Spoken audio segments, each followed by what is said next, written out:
স্বাভাৱিকতে এখন চৰকাৰ 4টা বছৰ পুৰণি হোৱাৰ পিছত যেতিয়া উপনিৰ্বাচন অনুষ্ঠিত হয়, এই উপনিৰ্বাচনৰ ফলাফলসমূহে আগন্তুক আহিবলগীয়া বিধানসভা নিৰ্বাচনৰ কৰবাত নহয় কৰবাত জনসাধাৰণৰ এটা মন বা জনসাধাৰণৰ অভিমত এটা প্ৰকাশ কৰাৰ বাবে চেষ্টা কৰে। সেয়েহে নিৰ্বাচনলৈ এটা বছৰ থকা ৰাজ্যবিলাকত সাধাৰণতে শাসকীয় দলে 100% আসনত বিজয়ী নহয়, যদিহে সেই প্ৰদেশখনৰ ৰাইজে পৰিৱৰ্তন বিচাৰে।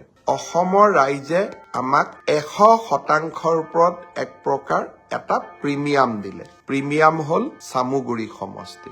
বিহালীৰ নিৰ্বাচন এটা সাধাৰণ নিৰ্বাচন আছিল, কিন্তু বিহালীৰ নিৰ্বাচনে তেতিয়া জনসাধাৰণৰ মাজত উৎকণ্ঠা বৃদ্ধি কৰিছিল যেতিয়া যোৰহাটৰ সাংসদজনে বিহালীত 2টা মাহ ধৰি এক প্ৰকাৰ শিবিৰ পাতি নিৰ্বাচনত জঁপিয়াই পৰিছিল। কংগ্ৰেছ দলৰ যিকোনো নেতাই কোনোবা সমষ্টিৰ প্ৰতি বিশেষ দৃষ্টি দিয়াটো আপাততঃ দৃষ্টিত মই ভুল বুলি নাভাবো। কিন্তু এটা কথা বাৰে বাৰে মোৰ মনত আহিছিলে আৰু সেই কথাটো মই নিৰ্বাচনী সভাসমূহতো এক প্ৰকাৰ কৈছিলো যে 5টা সমষ্টিৰ ভিতৰতে বিহালীয়েই কিয়?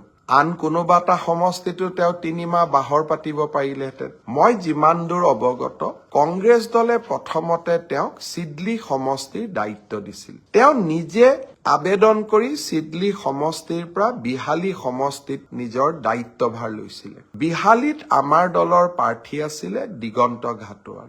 আৰু দিগন্ত ঘাটোৱাৰৰ দেউতাক চাহ বাগিচাৰ এজন চকীদাৰ আছিল। চাহ বাগিচাৰ সম্প্ৰদায়ৰ চকীদাৰৰ ল'ৰা এজনক হৰুৱাবৰ কাৰণে এজন যদি ৰাজ সন্তানে 3 মাহ ধৰি কেম্প কৰে, 2 মাহ ধৰি কেম্প কৰে, কৰবাত নহয় কৰবাত মই তাত সামন্তবাদৰ গুণ পাওঁ। কৰবাত নহয় কৰবাত মই এনে প্ৰচেষ্টাৰ মাজেৰে চাহ বাগিচাৰ সমাজখনৰ প্ৰতি থকা তেওঁলোকৰ ঘৃণা শব্দটো সংসদীয় নহব, এটা স্থায়ী অৱহেলা, যি বহু দিনৰ পৰা অৱহেলাৰ মানসিকতা আছিল, তাক আকৌ এবাৰ প্ৰতিফলিত কৰে। আমি সকলোৱে জানো কংগ্ৰেছৰ দিনত চাহ বাগিচাসমূহত হাইস্কুল এখন প্ৰতিষ্ঠা কৰা হোৱা নাছিল। চাহ বাগিচাৰ শ্ৰমিকসকলক সদায় প্ৰাপ্যৰ পৰা বঞ্চিত কৰি ৰখা হৈছিল। আমি ৰাতিৰ ভিতৰতে সমস্যাৰ সমাধান কৰিব নোৱাৰো, কিন্তু যোৱা ভাৰতীয় জনতা পাৰ্টীৰ চৰকাৰৰ কাৰ্যকালৰ সময়ত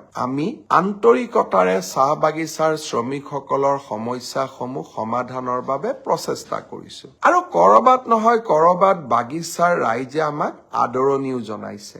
চাহ বাগিচাৰ ৰাইজৰ প্ৰতি থকা প্ৰচণ্ড অৱহেলা আৰু কৰবাত নহয় কৰবাত মানসিক বিতুষ্টিৰ বাবেই 3 মাহকৈ চাহ বাগিচাৰ চকীদাৰৰ সন্তান এজনক কোনোবাই যদি হৰুৱাবলৈ কেম্প কৰে বা তাতেই বহি থাকে, মই নাভাবো সি সমাজখনলৈ ইতিবাচক বাৰ্তা পঠিয়াইছে বুলি। কংগ্ৰেছ দলৰ ই আন্তৰিক কথা, কিন্তু বিহালীৰ বিজয়ৰ জৰিয়তে চাহ বাগিচাৰ চকীদাৰৰ সন্তান এজনক অসম বিধানসভালৈ আনিব পাৰি আমি আজি যথেষ্ট আনন্দিত।